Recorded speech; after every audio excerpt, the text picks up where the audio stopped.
साथियों MS word में किस तरह से टेबल इंसर्ट की जाती है। इंसर्ट पर जाने के बाद हम टेबल पर क्लिक करते हैं।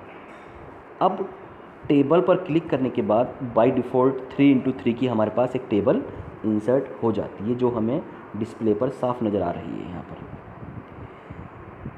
कर्सर मेरा कहाँ पर है? टेबल के फर्स्ट कॉलम पर है।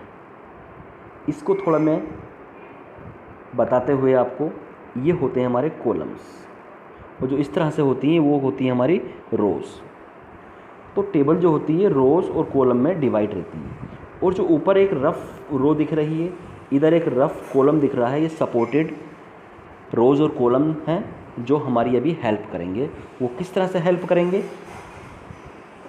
देखिए, जैसे ही मैं यहाँ क्लिक करता हूँ ऊपर, तो यहाँ पर होता क्या है, ये 2 पॉइंट हाईलाइट हो जाते हैं, जहाँ जो इक्वल के जैसे हैं, उल्टा इक्वल।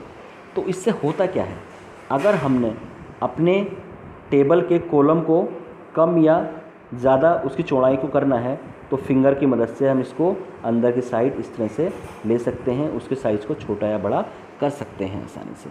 यहाँ क्लिक करेंगे तो ये सेलेक्ट हो जाएगा, इसके साइज़ को भी छोटा कर सकते हैं, बड़ा भी कर सकते हैं, इसको भी छोटा बड़ा कर सकते हैं। दूसरा, यहाँ जब आएंगे हम, तो यहाँ पर भी हम क्या कर सकते हैं, वही काम कर सकते हैं। इन कॉलम और रोज़ में भी हम वही काम कर सकते हैं।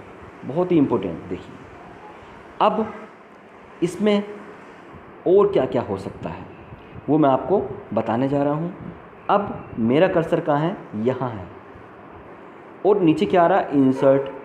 इंसर्ट पे जैसे क्लिक करूँगा, कर्सर आपका यहाँ पर है, कर्सर मेरा यहाँ पर है। उस पोजीशन पर क्या क्या वर्क हो सकता है? इंसर्ट एबव, क्योंकि रो है, रो बनी हुई है ब्लू कलर की। इंसर्ट एबव, तो कर्सर से ऊपर एक रो इंसर्ट हो जाएगी। देखिए, इंसर्ट बिलो, नीचे हो जाएगी। इंसर्ट कॉलम, अब ये कॉलम है, कॉलम लेफ़्ट, इंसर्ट लेफ़्ट, तो लेफ़्ट हैंड पे एक मेरा कॉलम क्या हो जाएगा? इंसर्ट हो जाएगा। तो इस तरह से हम कॉलम्स और रोज़ इंसर्ट कर सकते हैं।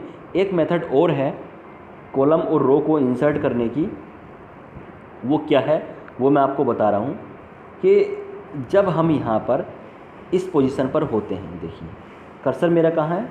यहाँ लास्ट में है, कर्सर यहाँ लास्ट में है, और मैंने यहाँ पर जैसे ही एंटर प्रेस किया तो मेरी एक रो और इंसर्ट हो गई। कर्सर मेरा यहाँ पर है, यहाँ लास्ट में है, और मैंने क्या किया, यहाँ पे एंटर प्रेस किया तो मेरी एक रो और इंसर्ट हो जाती है। तो इस तरह से रोज़ और कॉलम्स बड़ी आसानी से आप इंसर्ट कर सकते हैं। अब इसके बाद टेबल में इंसर्ट का ऑप्शन आया, मर्ज। अब मर्ज क्या होता है?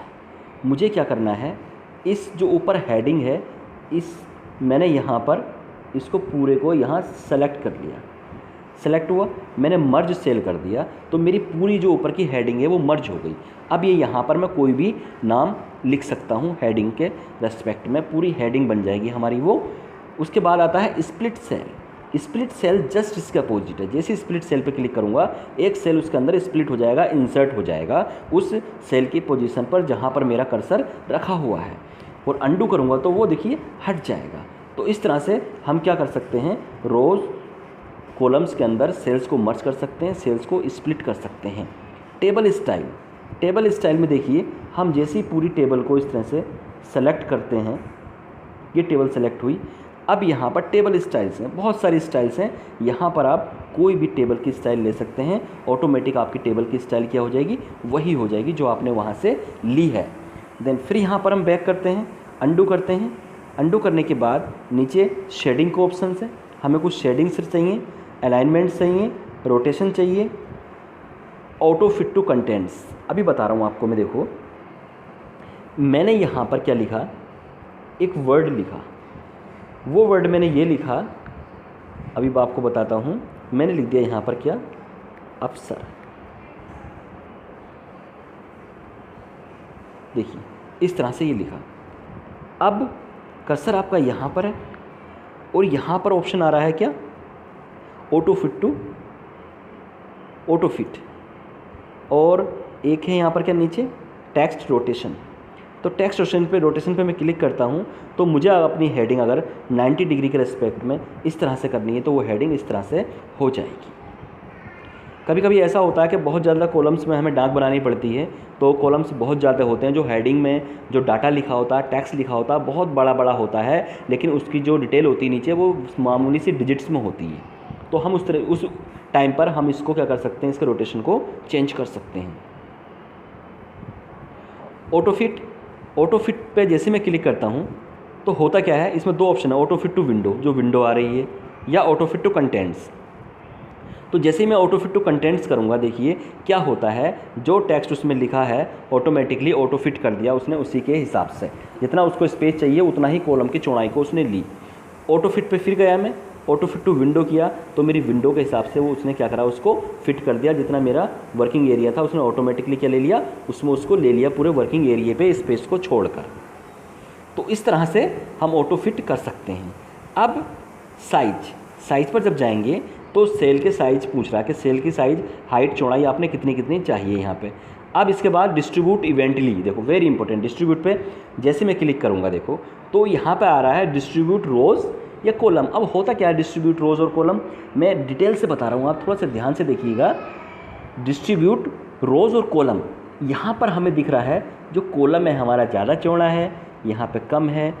अलग अलग कॉलम्स अगर हमारे होते हैं, और रोज़ भी देखें, रो हमारी यहाँ पे ज़्यादा चौड़ी है, यहाँ थोड़ी कम है या बिल्कुल ही कम है। अब समझ पाएंगे आप कि ये आखिर होता क्या है। मैंने यहाँ क्लिक किया डिस्ट्रीब्यूट रोज़, तो रोज़ क्या हो जाएंगी आपकी, बिल्कुल बराबर इवेंटली आपकी डिस्ट्रीब्यूट हो जाएंगी। देखिए रोज़ सभी की चौड़ाई बराबर है या नहीं, आप खुद देख पा रहे होंगे कि सारी की सारी रोज़ की चौड़ाई क्या है, बराबर हो गई है। अब इसके बाद डिस्ट्रीब्यूट के बाद जब मैं आगे जाता हूँ डिस्ट्रीब्यूट कॉलम, तो जितने भी कॉलम्स हैं वो आपके इक्वल एक दूसरे में अपनी चौड़ाई लेकर बराबर हो चुके हैं, किसी में कोई डिफरेंस नहीं है।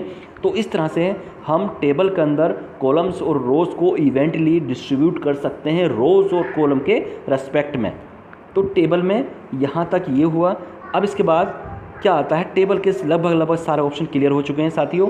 तो अब हम टेबल्स में अपना वर्क करेंगे, और वर्क करके आप लोग बहुत ही ज़्यादा इंटरेस्टेड हो जाएंगे इसको करने के लिए। तो इन्हीं शब्दों के साथ धन्यवाद।